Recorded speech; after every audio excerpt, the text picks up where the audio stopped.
Story 1. More unsettling than creepy, to be honest. I was checking the voicemail at the dialysis clinic when I opened one morning because sometimes our patients will leave us a message the night before if they know they're going to be late or mistreatment. A sweet elderly patient had left a message that said, "I'm sorry, ladies. I won't make it tomorrow morning. I'm going to see Hazel." Hazel was his wife who passed away 4 years earlier. I immediately called his house, no answer. I called his son, who was listed as an emergency contact, and he tells me he was just about to call us to let us know his father passed away in the night. His dad had gotten all of his paperwork with his will out of his safe, watered the houseplants, put money for each of his utility payments in labeled envelopes, put on his best suit, shined his dress shoes, left a message for us at the clinic, left a message for his choir director letting him know he wouldn't need a ride to practice in 2 days. Then he sat down in his recliner and died. As far as I know, and according to his family, he didn't do or take anything to expedite his exit.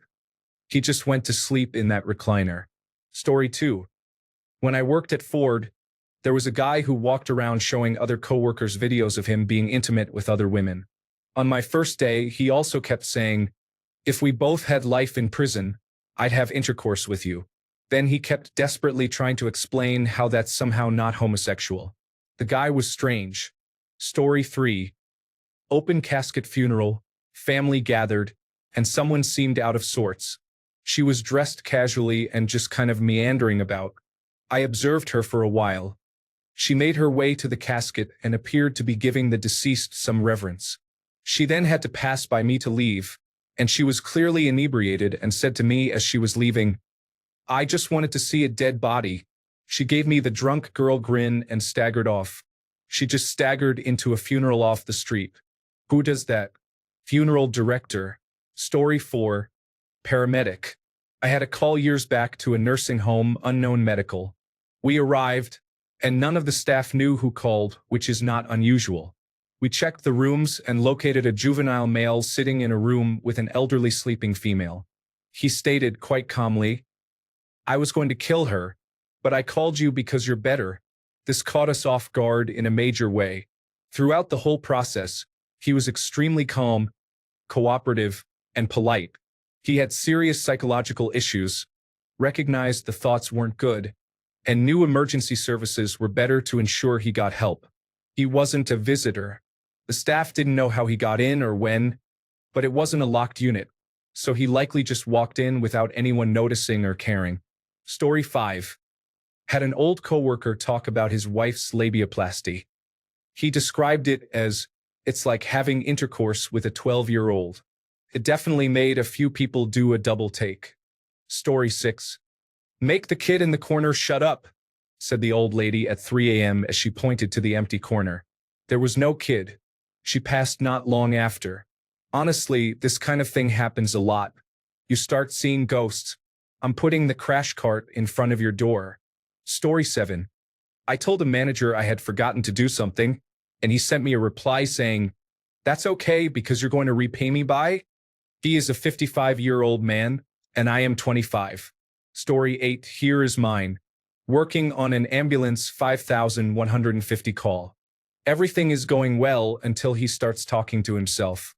I ask him about a cool demon tattoo. He says that the demon is the one he is talking to. He wants me to kill you before we get to the hospital, but I keep telling him that you seem like a good guy just wanting to help people and he still wants me to kill you. Story 9. First day at a new job. I could stab you right now and nobody would find your body until the end of the day. All of this while stabbing his work cart with a screwdriver. He was passed up for a promotion and was asked to train the new person in the same conversation with the boss. He didn't improve over the years I worked with him. He ended up getting fired for comments like this. Story 10. Not at the job, but after I quit, one of my managers, both male, made it a point to let me know I was originally hired because the managers wanted eye candy while at work. However, they were pleasantly surprised by me, and that's why they tried so hard to keep me and not lose me to another restaurant. Story 11. Directed towards me, one of our guys on his smoke break said, "You don't look like you run fast." In the moment, I laughed, but as soon as I stepped inside our building, I had the biggest what the heck moment of the year. He was a lean dude, teeth missing, the rest orange and brown, with clothes on that a dude with a machete would be wearing in a horror movie. I hadn't even been there 2 weeks.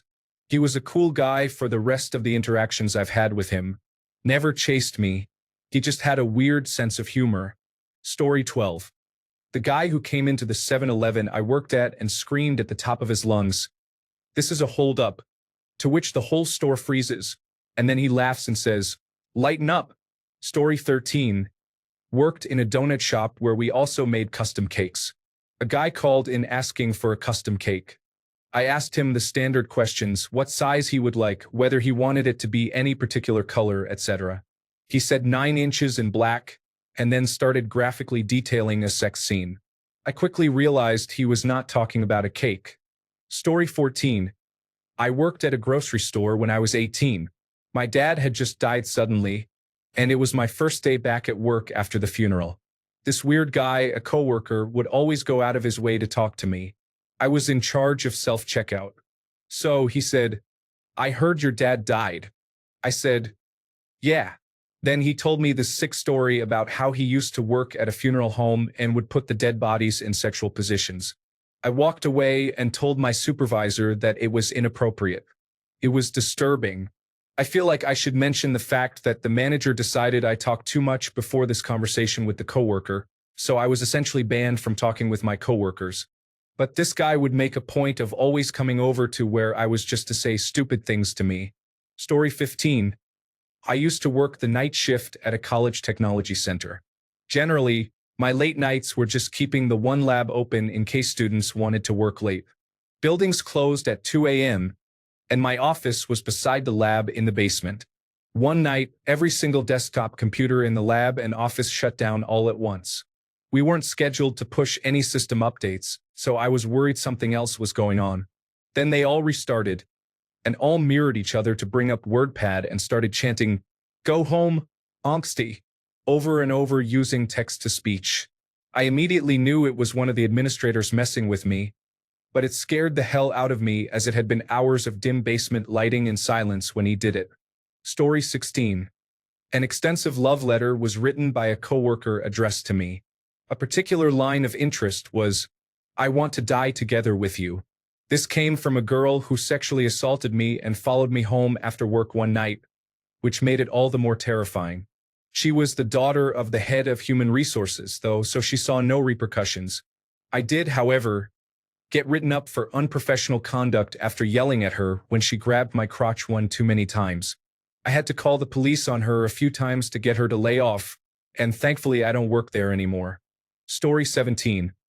When I was an apprentice, a man walked into the shop asking for a tattoo of something on his upper thigh. He kept staring at me while talking to the artist.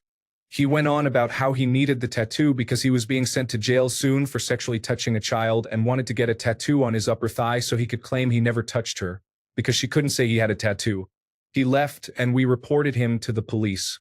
The next day, they came to take a statement from everyone who was present. Story 18. I worked with an older man, maybe in his mid to late 50s, who was generally creepy. One day, he was talking about his 15-year-old stepdaughter's breasts and how they were so big, he didn't know where to put his hands when he hugged her. Story 19. I worked as a lifeguard when I was a teenager. One of my coworkers said verbatim, "The term rape gets thrown around way too much. If a girl gets drunk at a party and passes out, and some guy assaults her, that's her fault." I never spoke to him again after that. Story 20. This customer always flirted with me and always gave me gifts or money, but what really threw me off was him telling me about his new job where he would be making $100 an hour overseas for a few months and said when he gets back, he'll have enough money to buy me. Story 21. Can I say nothing? Had a customer come up and proceed to pay for an ice cream. He never said a thing, and then I looked up and there was a gun in my face. He just nodded to the other cash register and quietly ran out once he got the money. I had post-traumatic stress disorder for a while after that. Anyone who acted off and didn't say anything triggered the shakes in me. Story 22. I was an auto technician at a dealership, and I was in the service advisor booth talking to one of the writers. Car pulled in, and the woman happened to be yawning. Suddenly, I heard, "That's right. Open your mouth wide." I've got something to fill it. I looked at the writer and said, "Do you realize that is my wife? I've never seen a 6'2" guy shrink so fast in my life." All he did the rest of the day was apologize every time I saw him. Story 23. I am a teacher who works at the school I attended. I have encountered a few inappropriate individuals at other schools and reported those I needed to. Students, please talk to trusted adults, and we can and will get things done. But the most unsettling incident I heard came directly from a teacher who started when I was a junior. I was speaking to him in the hallway. He was a well-liked teacher when I was a student and was still there when I returned. I brought up the valedictorian from my class. Him, "Yeah, she was nice.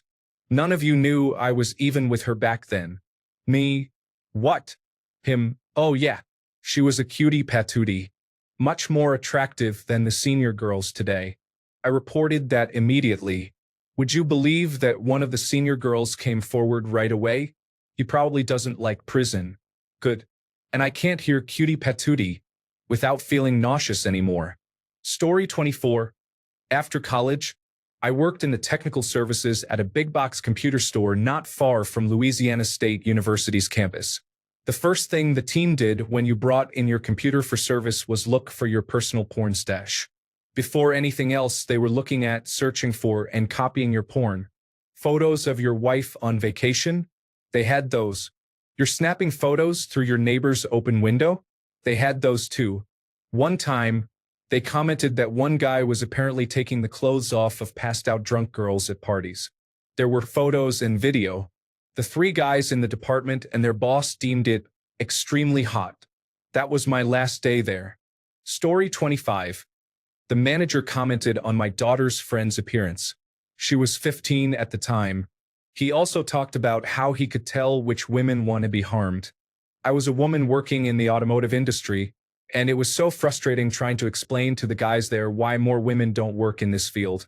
They treat us like we have to put up with their behavior or just leave, and so I left. Story 26. I had a customer come in and ask what the youngest age was for someone to work there. My boss said that the minimum age requirement was 16. The guy then asked whether it mattered if they looked mature enough, or if they could pass for 16. My boss said no. He mentioned his granddaughter was 12 but could pass for being older. He smirked after, as if to receive approval and agreement from us about his granddaughter. My coworkers and I all exchanged faces of disgust and horror after he left. Story 27. I had a patient tell me in graphic detail about how they attempted to sexually assault my coworker who was on night shift the previous night. He had cornered her in a small medication room, but she was able to get out luckily. The detail which he went into, the tone, and the way he spoke just made every fiber of my being stand on edge. He said he was going to do it again that night and they were meant to be together.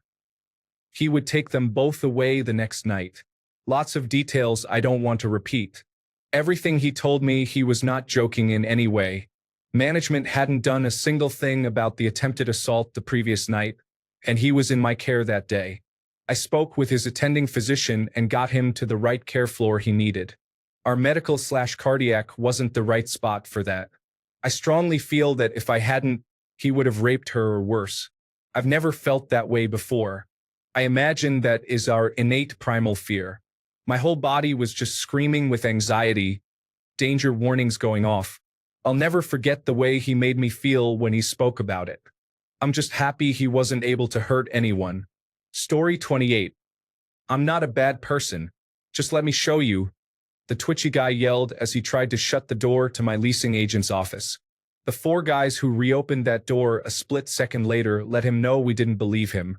The background check after his rental application, which found 28 convictions for sex crimes and the current pending charges, said that he was not a nice guy at all.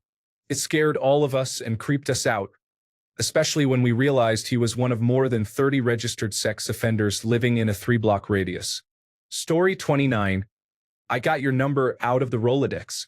I'm gonna text you later, assistant manager at my first fast food job when I was 14. Hey, I remember you said your favorite ice cream was half-baked. I'm in your driveway with 2 spoons. I pulled your address and phone number from the system. Older guy I worked with at the Internal Revenue Service. Want to know why I only hire tiny girls under 21? They're easier to convince to get in my truck. Franchise owner at a Little Caesars. Look in the cup with my name on it in the souvenir section. There's a present for you, middle-aged manager at a surf shop on the beach when I was 16. It was a thong, perfume, and a pack of condoms. Story 30. Working a slow shift at a restaurant, the other servers and I were watching some celebrity news show. They had a segment about Sandra Bullock and how she worked at an ice cream shop as a teen and that she was robbed at gunpoint by someone who was never caught. Another server, who was the golden boy, was marveling and said, "Damn, what if you were the guy who got to say he robbed Sandra Bullock at gunpoint?" Everyone just looked at him in shock, to which he responded, "I'll bet he regrets that he didn't make her take off her clothes."